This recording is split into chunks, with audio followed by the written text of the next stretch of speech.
This is the Chuck Smith Show on Cape Atlantic Live, giving you the latest news on all things Mainland Regional Football. Now here's your host, Nick Kosko, and Mustangs head coach, Chuck Smith.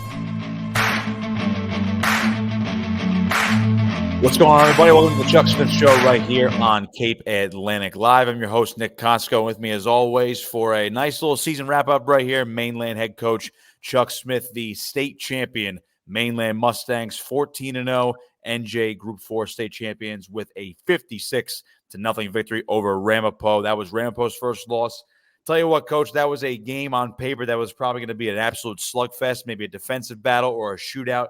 Loaded talent on both sides. You guys took it to them at Rutgers University, and I don't think many people expected a lopsided score like that. Just an absolute perfect performance from your guys. Initial reaction from Sunday's epic victory. Wow, I'm still trying to get over it, to tell you the truth. It's been a whirlwind, ever since last week and Sunday, of course, with the state championship. But, we went into the game. Ramapo's a great football team, a lot of tradition. Quarterback, one of the best in the state with the numbers he had and the wide receiver and just the prestige of that football program. And, we were confident in our ability to win the game. We knew, we went in there thinking it wasn't going to be easy. I was thinking myself and a couple of coaches that it could be a bit of a shootout type of game. We were wondering if we could really stop the quarterback and the passing attack that they had. And the kids just came out, man, and they put the pedal to the metal and they made a statement. And that was kind of what we wanted to do all week. That was our motto the whole week was, we live by this word relentlessness and being relentless in whatever we do, whether it's on the football field, in the classroom, we're always relentless in our pursuit of our goal. And that was what we talked about before the game, is being relentless to make a statement that we are the best team in Group 4. And the kids came out of the gate and they never let up on both sides of the football. The offense was almost flawless, the offense and the offensive line. And just in watching some of those clips in the pre-show that we were just talking about, just watching the guys driving guys off the ball 10 yards down the field and really making holes, making it easy for our running backs. And it was a total team effort because it wasn't anybody taking off. It was guys hustling all over. And then our defense, I think the game showed the speed of our defense. We were really worried about their quarterback and his ability to escape pressure and extend plays, and our receivers breaking patterns and finding open spots. And he was very good at finding those open spots and getting the ball to the receivers. And in our game plan defensively, we worked a lot on pass skelly this past week. Worked a lot on scramble drills and people breaking patterns and trying to cover them. It's hard to simulate that stuff in practice, especially trying to simulate that quarterback and what he's able to do and his ability. And but I think in the game, even though he escaped us a few times, we were in hot pursuit of him. It was like wolves hunting down something. It really was. And as we told our guys, we can't let up. Like if he gets out of the pocket, man, we got to be going after him because he had the ability to run also. And I think a lot of that pressure made his throws errant at times, and off target, and led to a couple turnovers for us. But it was a total team effort, and hats off to the kids for their performance. It's one of the best performances I've ever witnessed in a high school football game at Mainland. I think a lot of people were saying that throughout the course of the game as it just unfolded. You mentioned the relentlessness of your team and how each individual just collectively came together, total team effort, one of the best team efforts I've ever seen, probably the best team effort I've ever seen. Was there a certain moment in the game where you knew you guys just had that edge over a very talented team in Ramapo? Because it seemed like, as you just mentioned, some of the clips that we're going to show in a little bit, your offensive line and defensive line just absolutely bulldozing their front four and their front seven, and also vice versa. Was there one moment in that game where you're like, oh, this is going to be an avalanche at this point for us? I think when we got the third score and then they drove it on us a little bit, and then had like a miscue here or turnover there. But when we got the third score, I started to feel like, okay, but you can never sleep on them because in the 2 games previous, they came back. And that's what we told our kids. This team will not quit. They're going to keep coming at you, man. We could get up on them and, and they can come right back. And, they're one play away from making it back into a ball game. And then when we got the fourth score, that second quarter really rolled it over because I think we scored 28 points in that second quarter. And once we walked off at halftime, then I felt a bit obviously more confident because we knew it would be a running clock in the second half. We were getting the ball to start the second half, and we knew we were just going to be handing it off and just chewing the clock.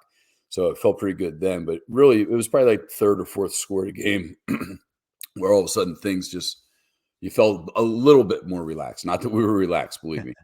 You couldn't take your foot off the gas on these guys. But that second quarter was the big turnaround, the big swing in the game. When you guys made the trip up to Piscataway, you're playing. We talked about this week to week, how a college stadium like that, not necessarily the high school atmosphere, but again, it looks like your entire fan base, the students, they traveled. Obviously, the parents traveled really well across the board. It was a big time mainland crowd for you guys on your sideline. What was that trip up like? Were guys just were they tense on the way up? Were they relaxed on the way up? It was going to be a bigger atmosphere than obviously stepping on the field of a Big Ten team. It had to have been at least a little bit different compared to, being at the Corral or going to a place like Millville or obviously Winslow over the past couple of weeks. What was that like going up and then just soaking it all in for the state championship atmosphere? Yeah, it was it was funny because earlier in the week, someone asked me if we wanted to take luxury buses up. And back in 1999, we played up there in the Group 3 championship game against Ocean City, and we were undefeated at that time too. And we took luxury buses up, and we got upset up there. I said, no, we're not. We're taking school buses. And so it was a long ride. It's a long ride. And with school buses, even longer, believe me. But it was quiet. The kids were very focused. It was very quiet on the way up. And we actually, when we pulled into the stadium, we pulled in right behind Ramapo. So we were all getting off the buses at the same spot, same time. I think the weird thing was, we had to warm up in the bubble. And the air pressure in there makes it very different. It just everything sounds muffled in there. You could hear the horn going off from the other game that was taking place in the stadium right across the way every time somebody was scoring over there. But it was very surreal in the bubble because just the lighting and the sound in there. Both teams were warming up. There was plenty of room. It was nice. But I think when the enormity of the game hit was when we walked over to the stadium. And as we were walking across the way, we walked through the main gates of the stadium. And I think all of our fans were standing right there. It was insane. And they started chanting. And I think that's when the kids really were like, oh my gosh, And then you walk into the stadium, excuse me. And I'm still trying to get my voice back from Sunday. And then you walked into the stadium, and then we, were shoved into some little teeny closet locker room. And then, when you walked out and they started hitting those lights that Rutgers walks out to in that tunnel, I think that's when all of a sudden we walked out. Because that was the first time we really walked into the stadium. We warmed up across the street, and then when we were walking out there, we were getting ready to play the game. And when you walked out there, and all of a sudden you saw the size and the scope of the stadium in front of you, the jumbotron right there, and your logo's gigantic up there. And then you saw our fans. I can't say enough about our fan base this year. I mean, we were on the road the last 3 weeks of the postseason, and it seemed like the crowd got bigger every time we traveled. We had a great crowd travel out to Millville, another one up to Winslow, and, to go up on a rainy day, 2 hours away on Thanksgiving weekend. We took up, I think it was 11 school buses and a bunch of luxury buses that people chartered. And just to see the amount of our fans that were there at the game and stayed there throughout the game, all through the heavy rain in the second half, that's why it makes it so special, and I think the kids really soaked that in to see all those fans there to cheer them on. But it was, it's a little leery, like, why are we playing at Rutgers? It's going to seem so small, and if we were in Rowan or something like that, or a smaller college, Keene, something like that, it would look more packed. Yeah. But I understand why they did it now. You're out there, you're experiencing a big time stadium. I think the big thing was the horn going off every time you scored, the light flickering every time you scored, and the scoreboard being up there. And that took me a little bit to look up, and all of a sudden you're seeing a replay of the game on this giant screen up there. It caught me off guard a few times. But I think, the kids really obviously enjoyed the experience, especially with the win. But it was really neat for, I think, the whole mainland community to soak it in, because we had people coming out of the woodwork from all over the place that traveled in just to see the game. And alumni that graduated in the 60s and 70s that traveled to Rutgers to watch the team play. So it was really a special day. It was absolutely something very, very unique. Just being able to watch it when I was able to, just watching the broadcast of it, and even the broadcast of it. You're looking at it like, wow, this is it. You could tell the atmosphere. You could hear the Mainland fans, obviously, through the game as well. So let's take a look at some of the highlights from that contest on Sunday. Again, you guys just took it to them from the get-go. So we'll look at in the first quarter. This is your first score. This is halfway through the first quarter. John Franchini to Rocco DiBiaso, opening touchdown of the game. Yeah, this is just a simple waggle play. They jumped Hunter in the middle, our tight end, off the play action. We had run the ball all the way down the field during that drive. I think we threw one pass prior to that to Jamie for a first down. And then Rocco just slipped right behind the safety, took the play action bait. And Rocco's proved himself to be a great receiver this year. I think he had 6 or 7 touchdown catches himself. And John, I can't say enough about the quarterback. I mean, he ever since like the second game of the season, I think he was at 44% completion percentage, and he finished at 64. And he had 2 interceptions in the first game, and didn't throw another one the entire season. Wound up with 20 touchdown passes. And what I saw with him was his maturity and his precision on his passing and being smart about where he placed the football. I mean, it almost always was in a great spot for the receiver to catch. And that was just a nice way for us to start, because in that opening series, they drove down the field on us and they had a miscue, which we were able to capitalize on and get them the punt. And then we just methodically moved the ball down the field, and Cohen had a big run, and Steven had another big chunk run on that too. And then, it's a nice way to get that first score on the board. Speaking of Cohen Cook, that's the next highlight we're going to look at. You guys are up 14-0 right here. This is early second quarter. Just a very physical touchdown run inside the 10-yard line. And I know Cohen Cook had himself one heck of a game on Sunday. Yeah, he showed why he was last year's male athlete of the year on both sides of the ball the other day. I can't say enough about him. I mean, he's just a great kid, a quiet kid, one of our team captains. Had a great game running the football the other day. He was I think he had 130-some yards rushing. He wound up being our leading receiver with like 60 yards in receptions and a big catch later in that half. And then on defense, I think he had 6 or 7 tackles, a pass breakup, a sack. I mean, he was all over the place, But that was a big score for us also, him running the ball. And he ran the ball really physical. And he had a couple highlight run type runs in there where he juked out. I think on one run, he juked out like 8 different defenders. Yeah, and the guys finally caught up and caught him.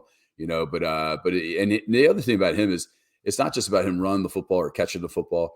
He's a tremendous blocker. I mean, the reason Steve has all the yards he has is because of Cohen and Rocco, and the other guys that come in, like a Liam Kennedy earlier in the year and a Jake Blum, they all contribute to each other. So it's not just one guy as the superstar and being the running back. They all block and work out well together. And that's why the offense worked so well this past season. Yeah, and it obviously worked well a little bit later in the second quarter. This is your 4th touchdown. Then I know we were talking about just a little bit ago. This is where you really thought, okay, the train is really rolling here for your offense and defense and collectively as the entire team. So this is Stephen Ordilli's touchdown. Just being able to tightrope the sideline, very impressive here. Yeah, just a nice little toss play. And, Rocco sets it up right away with the edge block. And Steven reads that block, cuts inside. But it's also, Hunter Watson getting to his block. And our linemen, even though it's a toss play to the outside, but our linemen rip and run to lead interference and get in the way of a couple guys that could be in pursuit and make a play down the field. And their hustle on the back end enables those plays to be little chunk plays that could turn into a big play like that and a touchdown. Yeah, I thought just real quick on your linemen, again, across the board all season long have been absolutely dominant. They seem like they all got collectively bigger as a unit compared to last year as well. They did the same thing on defense. Just the push and the physicality they had on Sunday. Again, it was the best performance for your team all season long. But I think collectively, as your guys in the trenches, had to have been one of the best standout performances you've seen from your offensive defensive lines, I think, in years. Yeah, it's a tribute to our line coaches and our weight room. We're not the biggest team out there. You've seen us. We don't pass that eye test. People look at us and like, how are these guys? 13-0, 14-0, or whatever. We don't have any monsters out there. I think our biggest lineman weighs 250, and then the next guy weighs like 235, and maybe we top out outside of Hunter being 6'5", the next guy might be 6'2", but it's, our offensive line coaches, of Brian Bowles and Brian Booth and Clyde Folsom do a great job of getting the schemes in and the techniques and whatnot. I mean, they're masters at that stuff. And then you add in Antoine Lewis, who's our strength and conditioning guy. And, people commented, I saw in paper and in different articles about these guys were in the weight room, and you could tell. And you saw the physicality of how we played in the postseason there. And those runs, some of those runs down the red zone the other day where we're just moving the piles. We're not the biggest guys in the world, but pound for pound, we were pretty strong. And we lift year round. We lift all through the season. I mean, when we planned out this past week for the championship, I said to Coach Lewis, who does our strength and conditioning, I said, well, how many days do you want in the weight room? He goes, I want 3. So we lifted 3 days this past week, getting ready for the championship game. And there's no let up in there. It's not like we're going in there and just laying on the racks or anything. I mean, he makes them work hard in there. And I think that showed throughout the season. We avoided injuries because we lift so hard all season long and condition so hard. And that's a tribute to that, because a lot of times late in the season, you get those bang up injuries and something happens and a key player's out, and this is significant time.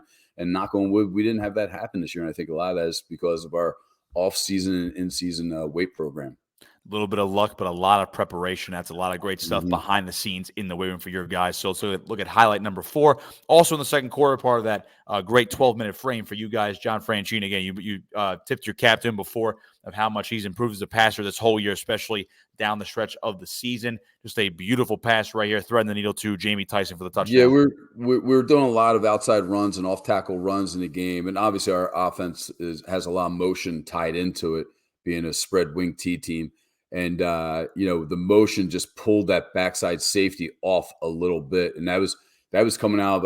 I don't know if that was a timeout or change of possession right there. But I said to John, you got to make sure that safety moves out of the way, because I know he was going to throw the slant no matter what. Because I said to him, if it's not there, just throw it away.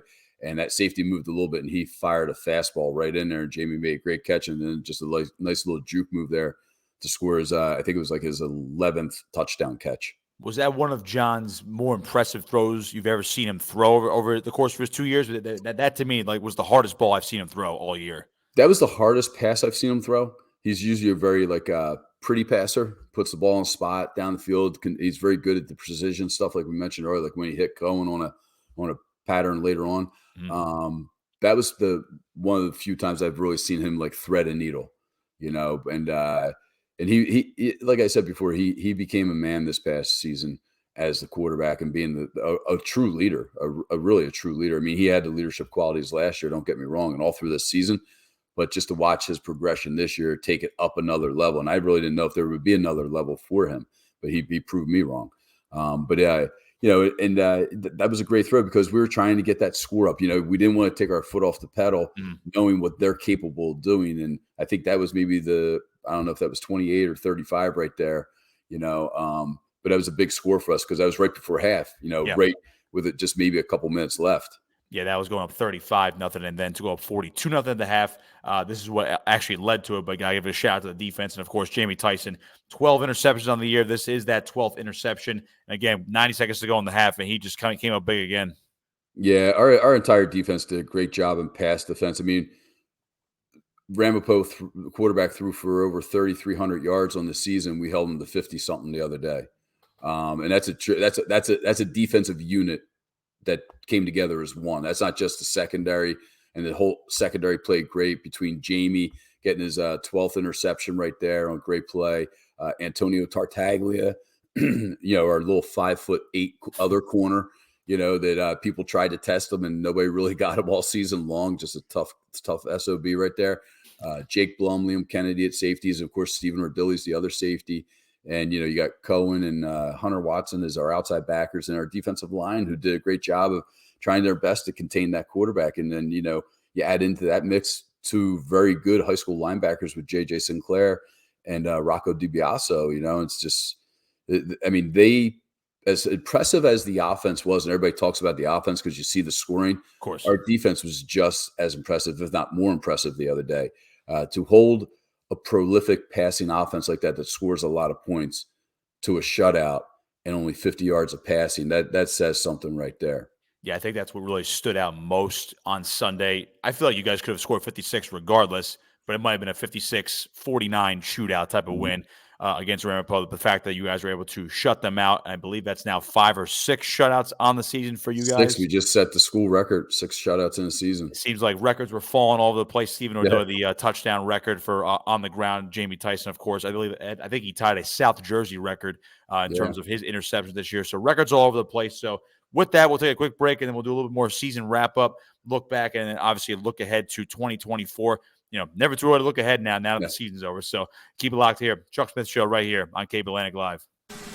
This Cape Atlantic Live production of Mainland Regional Football is brought to you by Charlie's Bar and Restaurant, The Docks Place, Orio's Bar and Grill, Shore Orthopedic, Golden Nugget Atlantic City Casino Hotel and Marina, Edmunds GovTech, Darcy Johnson Day Law Firm, and Ulmer's Appliance Service.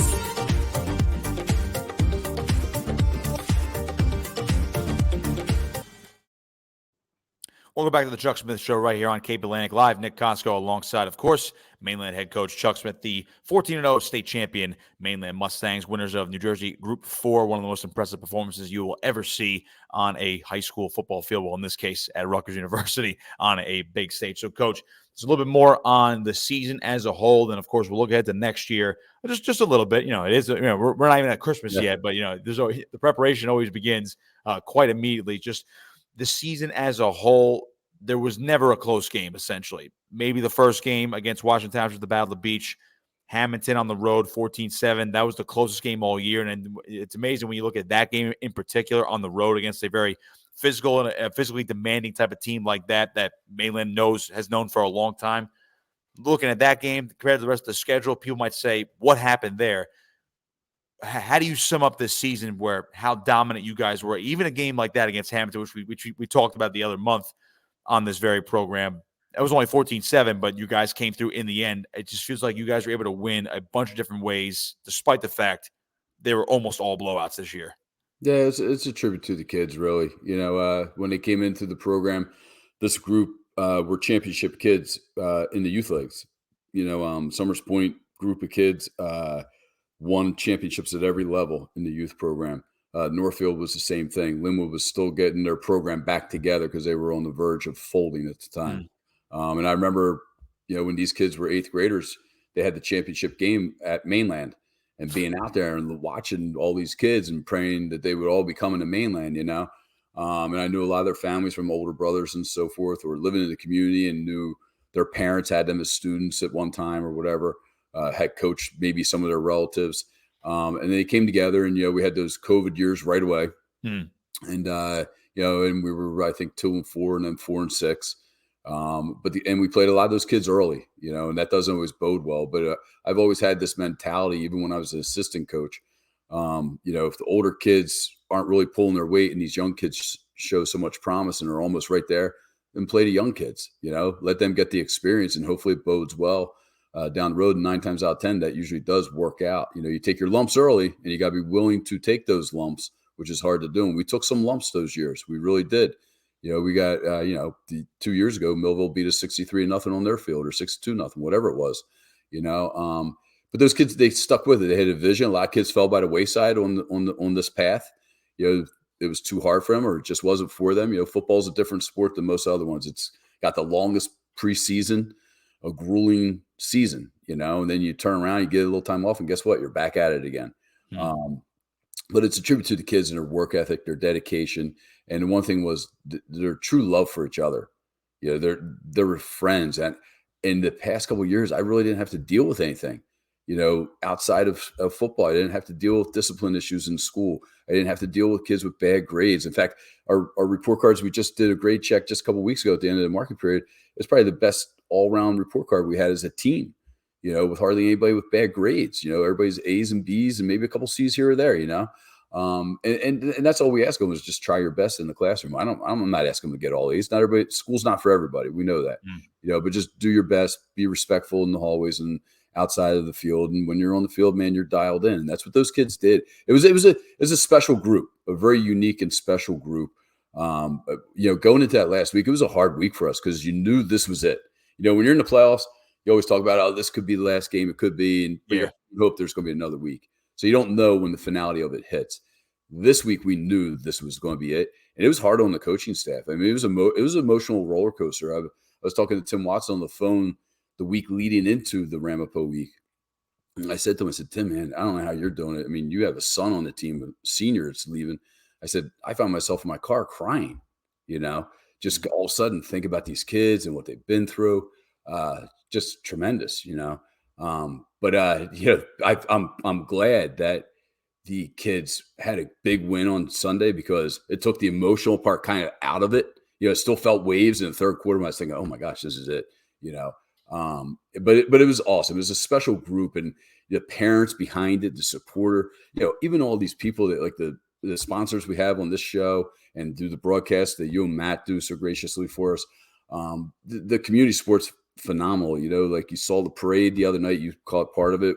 As soon as we got into town, they blocked all the intersections through the three towns, and we had this massive parade going through, and the amount of people who came out. And I kept thinking to myself, like, wow, this is just high school football, but it means so much to the community, And to watch all these people in the streets. And when we hit Summers Point, I think the entire contents of Charlie's Bar was Inshore Road.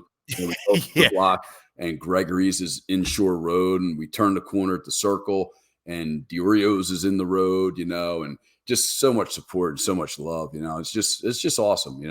A good time. And we always say, like, football dictates the school year, when you're in the high school sports, and there's just been such a great vibe in the building from the student fan base that we have. And I know it's going to lead into great basketball seasons and baseball seasons and swim seasons at Mainland. It's just the type of kids that we have going right now there. But a very special group of kids who really, when we talked about it, we said, you have a chance to make a statement. You can etch a legacy with a stamp on this game, this state championship. You'll be the first ever 14-0 team at Mainland history. You'll be the first ever state champion in Mainland history. That's something to be said. This is a team that, will be in the Athletic Hall of Fame at some point in time. It's a team that's going to get together for 10-year, 15, 20, 30-year reunions like the other teams have. It's something that nobody else has had at this point, a true state championship. And it's been nice. Our alumni have been coming out of the droves all over, whether it's been email messages or text messages, or come to the games just to support. Even the guys who played on past championship teams telling me, hey, this team, this 2023 team is the best team in Mainland history. And these are guys that won championships that argue with other teams, who's the better team, who played the harder schedule and stuff like that. But I don't think there's any denying this is probably the best team in Mainland football history.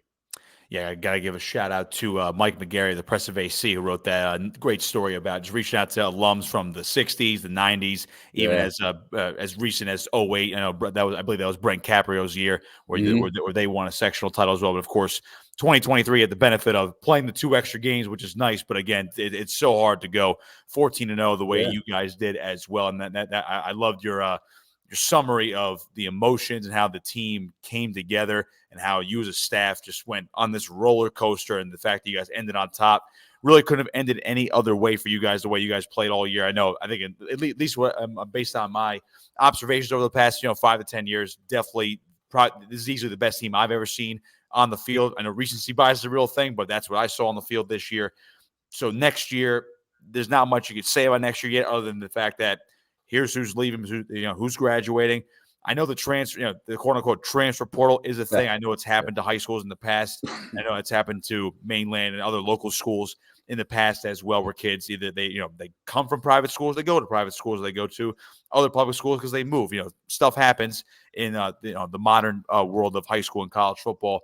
But looking ahead to 2024, what does that preparation look like? When does that start? If it hasn't already begun, do you take it slow now through the holidays, or you start ramping it up at a certain point?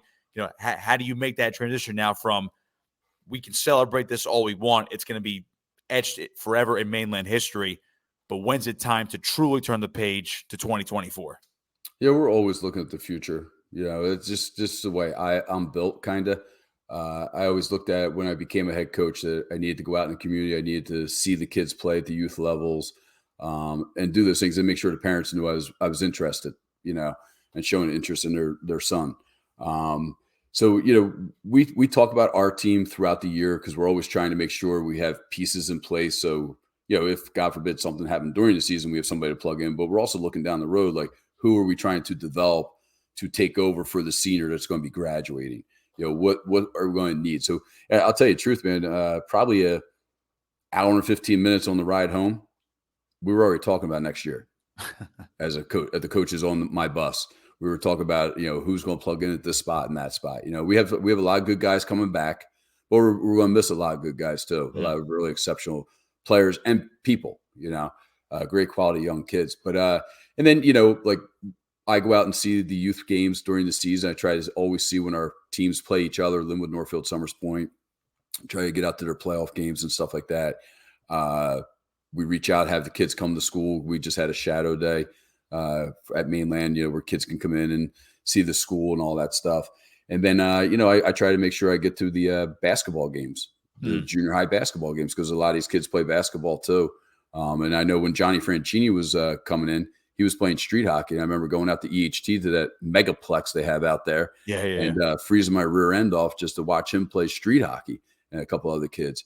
But it never ends, we always try to get them in there and then, have the kids there and make sure because you're always going to get, as a public school, there's always the non-publics that are coming in to try to take a kid or here or there. And my job is really just to show them what Mainland has, it's a school that, they're in their home district that they should be coming to, I guess, but they have to make a choice. And I understand that. I just want to make sure they understand what we have and what's available and the resources, not just athletically, because I think our school sells itself. With phenomenal facilities. We just had a redone weight room to us the past 2 years that we're still upgrading and doing things to. The school's a 60-something-year-old building that looks like it's brand new when you're inside of it. The maintenance department does a tremendous job with the upkeep of the building. And, one of the things I do when I bring the parents in and talk with their son is about our academics and all. And we have a great guidance program there, and the school sells itself academically.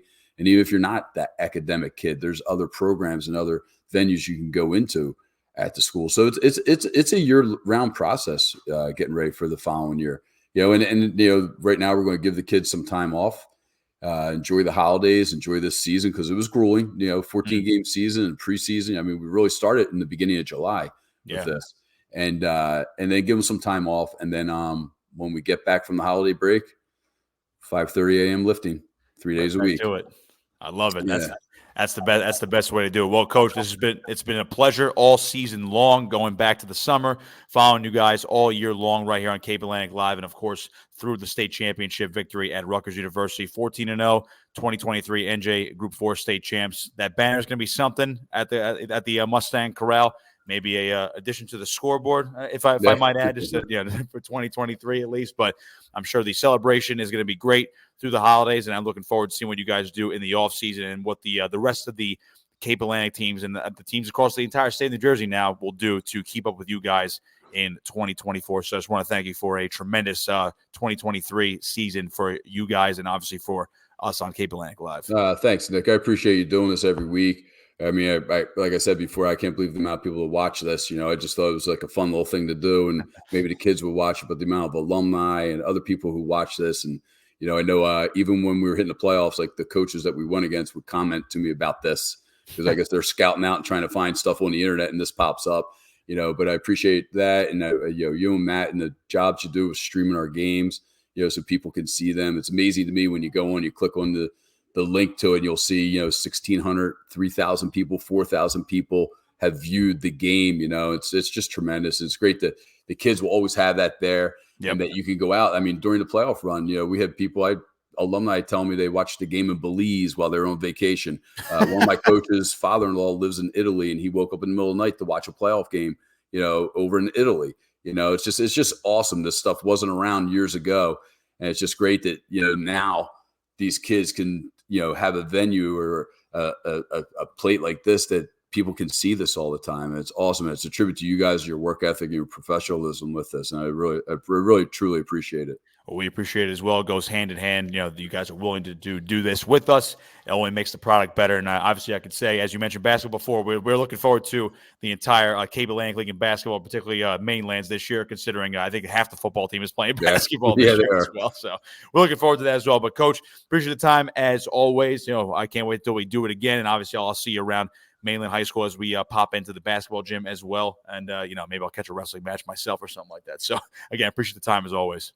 Thank you. Appreciate it. Absolutely. Chuck Smith Show right here on Cape Atlantic Live.